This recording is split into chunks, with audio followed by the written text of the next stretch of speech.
ආයුබෝවන් අද ඔයාලා එකතු වෙලා ඉන්නේ ගෙනිගත් නිවුන් මතු සමය 8 වෙනි කොටසත් එක්ක. මහී දවස් ගානක් හොස්පිටල් හිටියා. මහී හොස්පිටල් එන්න ගැන උපරිම සතුටක් ලැබුණේ සහී. දෙන්නට දෙන්න ඇති තරම් සතුට වුණා. මුලින් සහීගේ පහසට අකමැති වුණු රසල් දැන් ඉන්නේ සහී නැතිවම බැරි කෙනෙක් වගේ. වෙනදට මහී රසල් හොස්පිටල් එනකම් බලාගෙන ඉන්නවා. ඒත් අද මහී ලොකු ප්‍රශ්නයක වගේ. මහී මේක අම්මටවත් කිව්වේ නෑ. මහීට තිබුණේ ලොකු ප්‍රශ්නයක්. මහී ඒ ප්‍රශ්නේ විසඳගන්න ගෙදර යනකම් ඉවසිල්ලක් නැතුව හිටියේ. ඒ නර්ස් නම් කිව්වා ගොඩක් වෙලාවට අද ගෙදර යන්න පුළුවන් වෙයි කියලා. දවල් මහීට චෙක් කරන්න ආපු ડોක්ටර් මහී හිතුවා වගේම ටිකට් කැපුවා. ගෙදර ගිහින් හොඳටම රෙස්ට් කරන්න කියලා ડોක්ටර් ඇඩ්වයිස් කළා. දවල් රසල් මහී බලන්න ඇවිල්ලායි හිටියේ. ඒ නිසා මහීට බලන් ඉන්න උනේ නැහැ. ගෙදර යනකම් මහී වැඩි කතා බහක් තිබුණේ නැහැ. රසල්ට ඒක ටිකක් තදින්ම දැනුණා. ඒත් අම්මා ඉන්න නිසා රසල් මුකුත් අහන්න ගියෙත් නැහැ. ඒ තනියෙන් ඇවිදගෙන යන්න තරම් පුළුවන් කමක් තිබුණේ නැහැ. රසල්ගේ උදව්වෙන් තමයි මහී කාමරයට ගියේ. කාමරයට ගියපු ගමන්ම රසල්ගේ හිතේ තිබුණු සැකය නිසා මහීගෙන් ඒ ගැන ඇහුවා. මහී මොකද මේ වැඩි කතා බහක් නැත්තේ? මොකක්වත් ප්‍රශ්නයක්ද? ડોක්ටර් මොකද කිව්වේ? නෑ මොකුත් නෑ. මට චුට්ටක් මහන්සි. එච්චරද? එහෙම කියලා රසල් මහී ගාවට ආවත් මහී රසල්ව වැඩිය ගණන් ගත්තේ නැහැ. රසල් ඒ ගැන හිටියේ පොඩ්ඩක් අවුලෙන්. මහීගේ ටිකට් කපල බව සහී දැනගෙන හිටියේ නැහැ. සහී ඉංග්‍රීසි කෝස් එකක් කරන නිසා ඒ වෙලාවේ ටවුන් එකට ගිහිල්ලා හිටියේ. මහී ළඟ නිසා රසල්ට කියන්න විදිහක් තිබුණෙත් නැහැ. ක්ලාස් ඉවර වෙලා අදත් ඉක්මනටම ගෙදර ආවේ වෙනදට වගේ. අදත් රසල්ගේ සෙනෙහස විඳ ගන්න ඉවසිල්ලක් නැතුව. ගේට්ටුව ඇරන් ගෙදර එනවත් එක්කම සහී දැක්ක දොරකඩ කාව අම්මා බලාගෙන ඉන්නවා. අම්මා දැකපු සහීගේ මූණ වෙනස් වුණා. අම්මේ, ඔව් පුතේ. ඔයත් ගිහිල්ලා නේද පුතේ? ඇයි ආමේ මේ? ඔයා මහී තනියම දාලා දාවේ. තනියම? අනේ නෑ. මහීගේ ටිකට් කැපුවා.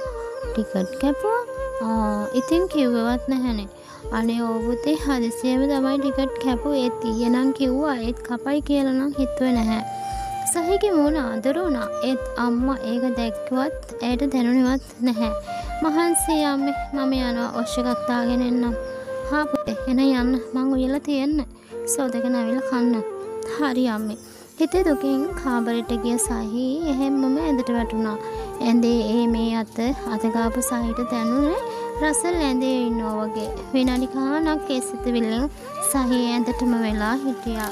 දුකින් රෑ කෑමත් අම්මා තනියමයි ලෑස්ති කළේ. සහී කාමරෙන් එළියට ආවෙවත් නැහැ. සහී ක්ලාස් එකේ වැඩ වෙන්න ඇති කියලා හිතුව අම්මත් සහීට කරදර කරන්න ගියේ නෑ. ඒත් මහීට කෑමට කතා කරනකොටම සහී ඒ සද්දෙට කුස්සියට ආවා. මහී රසල් කෑම මෙසේ ඉඳගත්තා. සහී හිටියේ කුස්සියේ. පොදුම කියන්නේ සහීවත් මහීවත් වැඩිය කතා කරේ නෑ. මූණ බොන ගැහුනෙත් නැහැ. අම්මට වැඩිය මේක තේරුණෙත් නැහැ. මහී වෙනද තරම් කෑම කෑවේ නෑ. රසල් ඇහුවා ඇයි මහී ඔයා කාලා ඉවරද? අනේ ඔව් මට ඇති. අනේ මොකද තව චුට්ටක් කන්න මම ඔයාට කවන්නද? අනේ එපා රසල් මට කෑව ඇති. ඔයා කෑම කාලා කාමරයට එන්න. එහෙම කියලා මහී කිරි වීදුරුව ගන්න කුස්සියට ගියා. කිරි වීදුරුවත් අරගෙන ආපහු මහී දිහා රසල් ඔළුව උස්සලා බැලුවා. ඔයා ඔහොම ඉන්න මාත් එන්න අම්මටත් කෑව ඇති. එම් කියලා රසලුත් අත සෝදගෙන මහීගේ පස්සෙන්ම කාමරයට ගියා. ඊට ඇවිල්ලා රසල් බාත්රූම් එකට ගියාට පස්සේ මහී ඉස්සෙල්ලාම කරේ මහීගේ ෆෝන් එක අතට ගත්ත එක.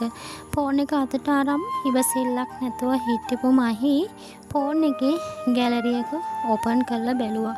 ඒ බැලුවේ වෙවුලන අද්දකින්.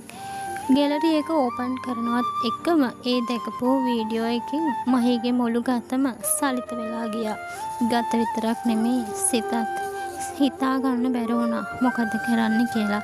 ඒත් කිසිම කලබලයක් නොපෙන්නපු මහී රසල් බාත්රූම් එකෙන් එළියට එනකන් සද්දයක් නැතුව කිසිම වෙනසක් පෙන්වන්නේ නැතුව එහෙමම හිටියා.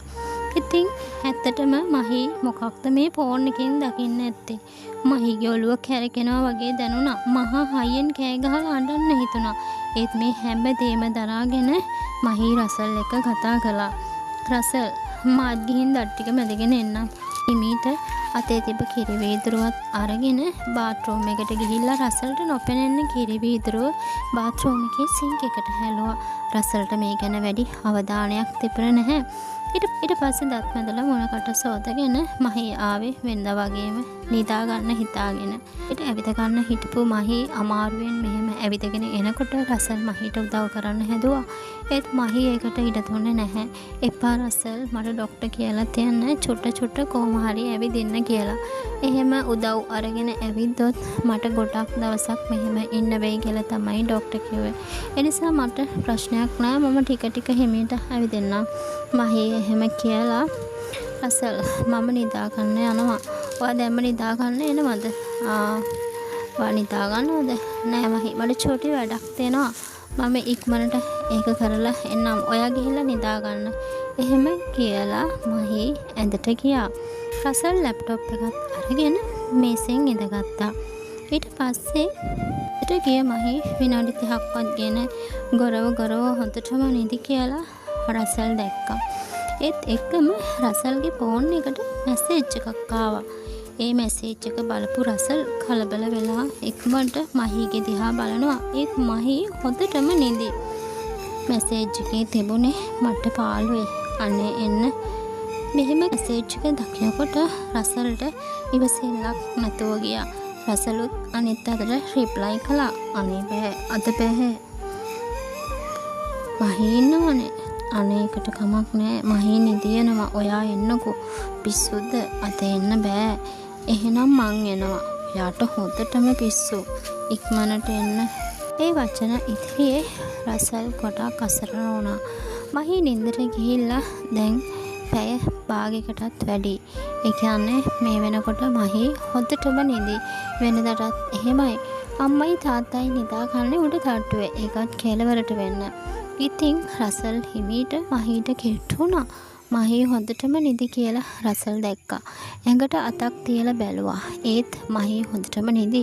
ආයෙත් රසල්ගේ ෆෝන් එකට මැසේජ් එකක් ආවා. එන්නකෝ, මම බලාගෙන ඉන්නේ. මට ඔයා නැතුව ඉන්න බෑ. මේ කාමරේ මට පිස්සු වගේ. ඒ මැසේජ් එක දැකපු රසල්ගේ හිත ආයෙත් උණු වෙන්න ගත්තා. හිමීට දොර ඇරියා. එළියට ආපු රසල් හිමීට දොර අඩවල් කරලා හොර පූසෙක් වගේ සහිගේ කාමරේ පැත්තට ඇදුනා. ඉවසිල්ලක් නැතුව හිටපු සහි රසල්ව ඇතගෙන වගේ කාමරයට ගියා.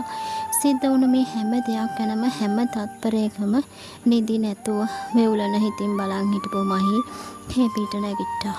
වාරු නැති වුණත් අමාරුවෙන් ඇවිදින්න බැරි කමක් තිබුණේ නැහැ.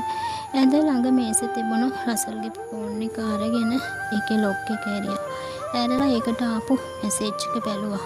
ඒව දකිද්දි මහිට දරා ගන්න බැරි වුණා. ඒ එහෙමම එතෙන්ට ඇදගෙන වැටුණා. බඩවැල කඩාගෙන තමන් එක්කම එකටම ඉඳලා ආපු සහෝදරිය කාට නම් දරා ගන්න පුළුවන්ද? ෆෝන් එක හිමීට එතනින් තියපු මහී අමාරුවෙන් දොර ගාවට ගියා. අඩවල් කරලා තිබුණු දොර අරගෙන මහී කෙලින්ම ඇදුනේ සහීගේ කාමරේ දිහාවට.